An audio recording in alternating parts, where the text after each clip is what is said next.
Welcome to the Theology of Love. I'm your host, Tad Inoue. Now today we're in Numbers chapter 21, and this is one of those chapters where survival, violence, and healing all seem to collide in the wilderness. Because in Numbers 21, we're not simply reading conflict, we are reading human events interpreted through divine purpose. And what the text seems to be doing is folding survival, land, and warfare into Israel's theological interpretation of these events. I think we have to be very careful whenever people, inspired or not, begin speaking too directly for the intentions of God. But this seems to be the way ancient Near Eastern traditions wanted to tell these stories. The problem unfolding in this chapter is that there's conflict, survival, and territorial gain that is being interpreted through divine purpose. And once that begins to happen, it becomes difficult to tell where God's intention ends and the people's theological interpretation of their own history begins. That does not mean the text is false or has less value, but it does mean we may need to read it with historical care, more seriousness, and a little humility, because this kind of narration fits within a broader way ancient people saw conflict and how there was divine orchestration, or maybe even justification, of human events. So before we go into the details, I want to first walk you through the chapter as a whole, because there's a lot going on here. And if you don't have the chapter open in front of you, I want you to feel like you still walk through it with me. At this point in the story, Israel has been in the wilderness for 40 years. They are still a people trying to survive, still being formed, still learning how to trust a God that they cannot see or make into an idol the way other nations around them did with their gods. And that has not been easy for them. We have already seen that struggle in the stories like the golden calf, where the people seem to want something visible, familiar, and tangible to put their confidence in and focus on. So by the time we reach Numbers 21, we are looking at a people under pressure. They are tired, vulnerable, still in transition, and still trying to learn what faithfulness looks like in a world where most people expected gods to be seen and shaped into a form. The chapter begins in Numbers 21, 1 through 3 with conflict. The Canaanite king of Arad hears that Israel is coming. He attacks them, and he takes some of them captive. Now Israel then makes a vow to the Lord. They say, quote, "If you will indeed give us these people unto our hands, then we will utterly destroy their towns," unquote. The Lord listens, Israel defends them, and then the place is called Hormah. Right away, the chapter frames conflict not as only a military struggle, but as something interpreted through the language of divine involvement. Remember this. We're going to come back to it. Then in verses 4 through 9, the story turns back inward. The people set out by way of the Red Sea to go around the land of Edom. And the text says the people became impatient on the way. They spoke, quote, against God and against Moses, unquote, asking why had they been brought up out of Egypt to die in the wilderness, saying there was no food, no water, and that they detest the miserable food that they had been given. In response, serpents come among them, and many are bitten and many die. The people then come to Moses, confess that they have sinned, and ask him to pray for them. So Moses intercedes. God tells Moses to make a bronze serpent and set it on a pole, and then says, quote, "Everyone who is bitten shall look at it and live," unquote. Moses does so, and the people look at it. The people who look at it live. That is one of the strangest and most important scenes in the chapter, and later we'll have to talk about the tension it creates around judgment, healing, and visible symbols. After that, in verses 10 through 11, the chapter shifts into travel notices and older poetic material. Israel moves from place to place throughout the wilderness. The route is sketched quickly, and the chapter cites something called the Book of Wars of the Lord. Now, Then later it includes the Song of the Well, where the people sing over the water that has been provided for them. So even in the middle of the movement towards conflict, there are preserved fragments of memory, song, and place. The chapter does not read like a smooth modern narrative. It reads more like older material being gathered together and carried forward. Then in verses 21 through 31, Israel sends messengers to Sihon, king of the Amorites, and asks for passage through his land. They say, quote, "Let me pass through your land," unquote. They promise not to turn aside into the fields or vineyards and not to drink from the wells, but only to travel by the king's highway until they have passed through his land. But Sihon, quote, would not allow Israel to pass through his territory, unquote. Instead, he gathers his people, goes out against Israel in the wilderness, and fights them at Jahaz. Israel defeats him, takes possession of his land, and settles in the Amorite cities. This is one of the main sections we need to look at closely, not only because of the battle itself, but because of how the story is told and what that telling may be doing in this narrative. And the chapter does not end quietly. In verses 32 through 35, Israel then turns towards Bashan, and Og, king of Bashan, comes out against them. The Lord tells Moses not to fear him, because he and his people and the land will be given into Israel's hand. Israel defeats Og, his sons, and all his people, and takes possession of his land too. So by the end of Numbers 21, Israel is no longer a people wandering and enduring. They are defeating kings and taking land. That is the closing image the chapter leaves us with.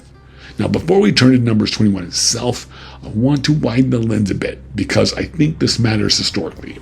One thing we need to understand is that this way of talking about conflict was not unusual in the ancient Near East. Rulers and peoples often described war, survival, conquest, and territorial control through the language of divine purpose. Conflict was not understood only as politics or military strategy. It was often understood theologically. Our God versus your God. Our people versus your people. Victory could be read as divine approval, and it often was. And defeat could be read as divine anger or abandonment, and that often was. A good example of this is in the Mesha stele, or also called the Moabite stone, a 9th century BCE inscription from King Mesha of Moab. In that inscription, Mesha explains Moab's military recovery and success in relation to Chemosh, the god of Moab. Mesha does not present the conflict as merely political. He presents it as bound up with the action and favor of his god. And as we also see something similar in Assyrian royal inscriptions. Sennacherib says, "With the support of Ashur, my lord, I fought with them and defeated them," unquote. Ashurbanipal also says, quote, "With the support of gods Ashur, Bel, and Nabu, I conquered and plundered that city," unquote. These are not small details. They show us that this was a broader way of narrating war in the region. By the first millennium BCE, this was a recognizable pattern. Conflict was often understood not just politically or militarily, but theologically. So the point isn't that Israel alone talked this way. The point is that Numbers 21 sits within a larger Middle Eastern world where war, land, and survival were often interpreted through divine backing. Now, before we work our way through the deep dive on Numbers 21 itself, I want to say something carefully first. By raising some of these questions that I do, I'm not saying that I have some grievance with Israel, and I'm not trying to argue that Israel is not a legitimate people with a legitimate claim to land. I'm actually glad the Jewish people have a land they can call their own. My concern here is different. I'm trying to read this text critically and historically, and to think carefully about how human beings tend to interpret conflict, survival, conquest, and possession through divine meaning. So this is not about attacking Israel. It's about trying to understand the text and maybe ourselves a little more clearly. So now let's come back to the chapter itself. The first thing that stands out in the Arad story is how quickly military conflict becomes sacred conflict. Arad attacks Israel, and Israel does not simply respond militarily. They immediately bring the conflict into relation with the Lord through a vow. And I think that should make us pause and look at it carefully, because human beings have always had a tendency to theologize conflict, to interpret their struggles, their enemies, their survival, and their violence through divine meaning. So what matters here is not that violence happens. What matters is that violence is immediately folded into a sacred framework. Israel seeks divine backing, makes a vow, and the outcome is memorialized in a way that gives the violence religious meaning. And that fits a much wider ancient Near Eastern pattern. It's not only Israel's pattern, it's a human pattern in the world. It is a human pattern in the world even today. We are doing it in the Middle East and in other areas as well. What also stands out to me is Israel's immediate need for the support of God in defeating their enemy, as though God's goals in the conflict are assumed to align directly with the people's own goals. The people offer something in return, almost like a negotiated exchange.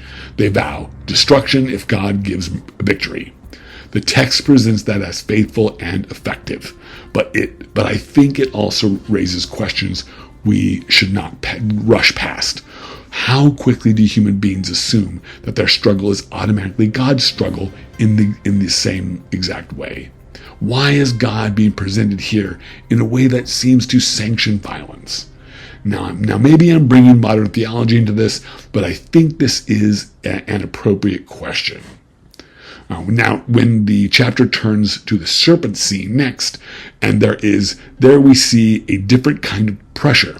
The people are not just fighting enemies. They are fighting on many fronts. They are in conflict with other people. They are in conflict with nature and the dangers of wilderness life, and they are in conflict with themselves.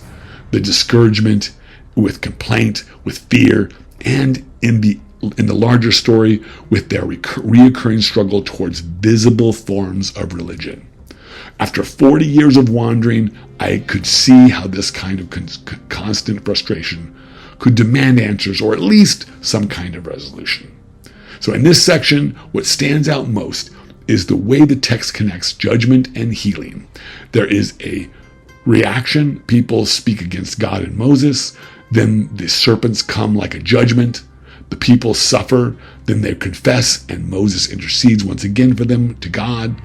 A means of healing is given by God. He says, Moses, fashion a bronze snake, and anyone bitten may look at it, and they will be cured. This crisis is being interpreted as part of Israel's relationship with God, whether they like it or not.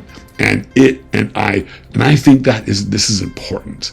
This narrative may be saying life includes suffering. The wilderness included suffering.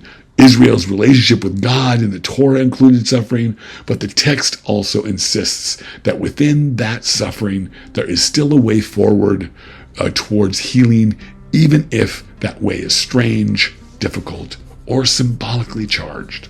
Now, for me, this is not only about punishment, it's also about the way people theologize suffering. Just as they theologize conflict, human beings often do not leave pain as pain. They interpret it through judgment, meaning, and intercession. And this is where the bronze serpent becomes especially interesting, because in Numbers 21, it functions as a deeper tension in Israel's history. The ongoing pullback towards visible symbols in the world where visible representations of divine power are common. If we flash forward later in 2 Kings 18, the bronze serpent is remembered as something Hezekiah destroyed because the people had begun burning incense to it.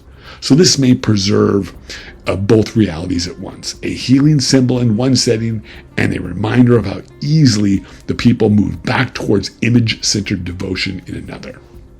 And if that is right, it helps make sense of Israel's long struggle with idolatry. This was a people being asked to trust a God they could not see or make into an idol, the way that surrounding nations did with their gods. That had to be difficult. The temptation may not only have been rebellion, it may have also been familiarity.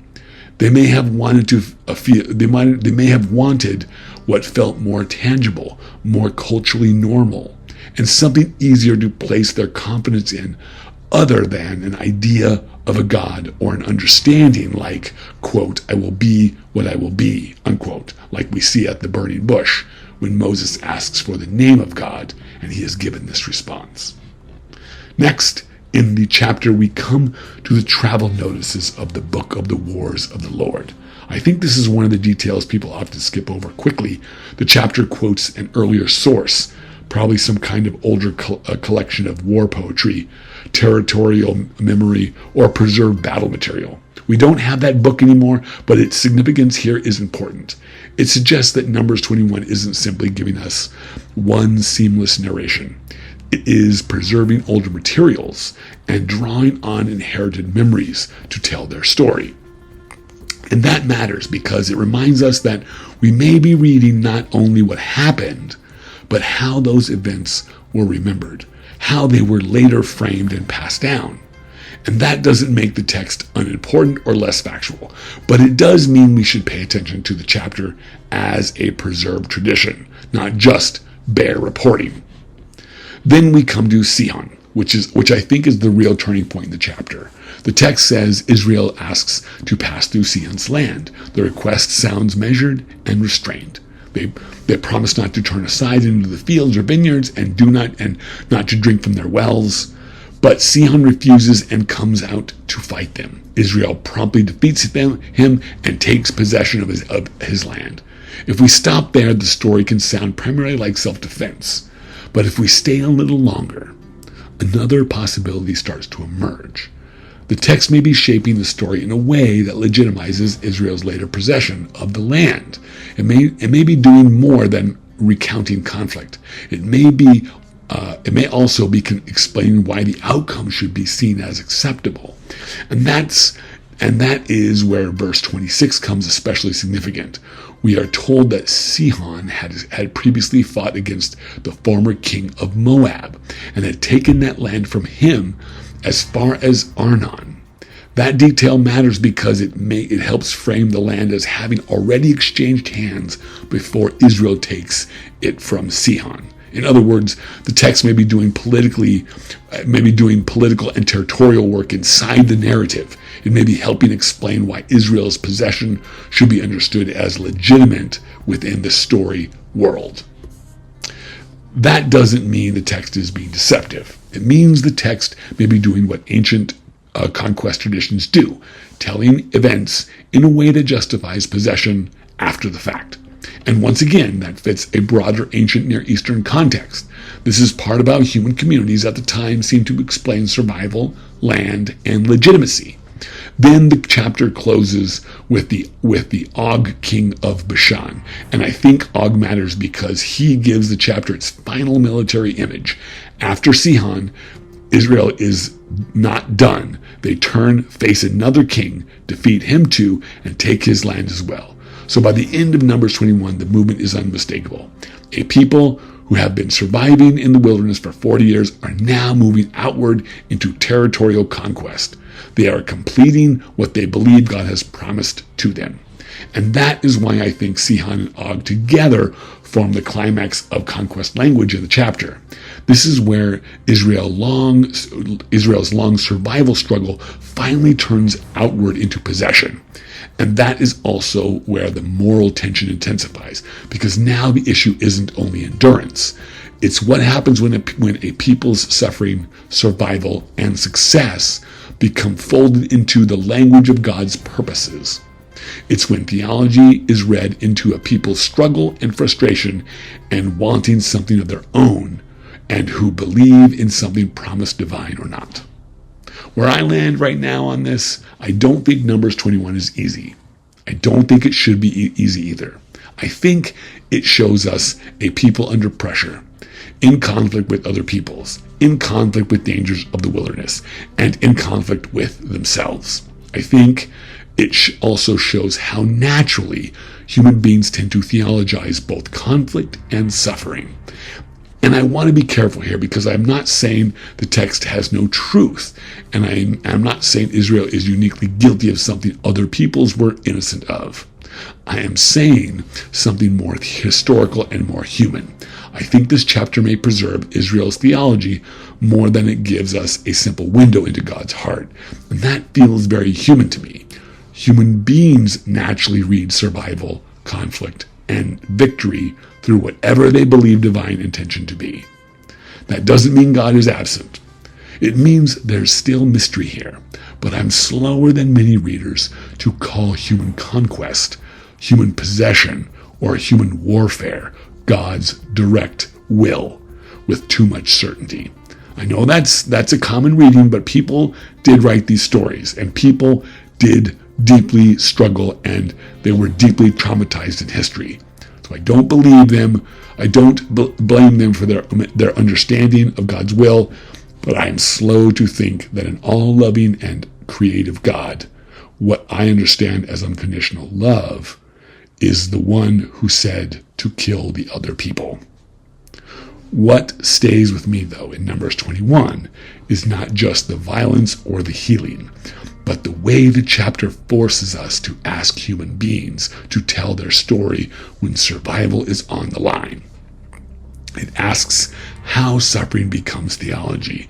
It asks how conquest becomes sacred. It asks how symbols meant for healing can become spiritually dangerous. And it asks whether we are willing to read all of that with enough honesty to let the tension remain and to see what is human in all of this instead of what we may be calling divine. As a reminder, this is a place where we explore Scripture honestly, think deeply, and let love be the lens so that we can live with more clarity, more coherence, and more connection to what is true, right where we are at the moment. Thank you for listening. Thank you for being here. I'm Tad Noy, and I'll see you in the next chapter soon. I love you all, and God bless you.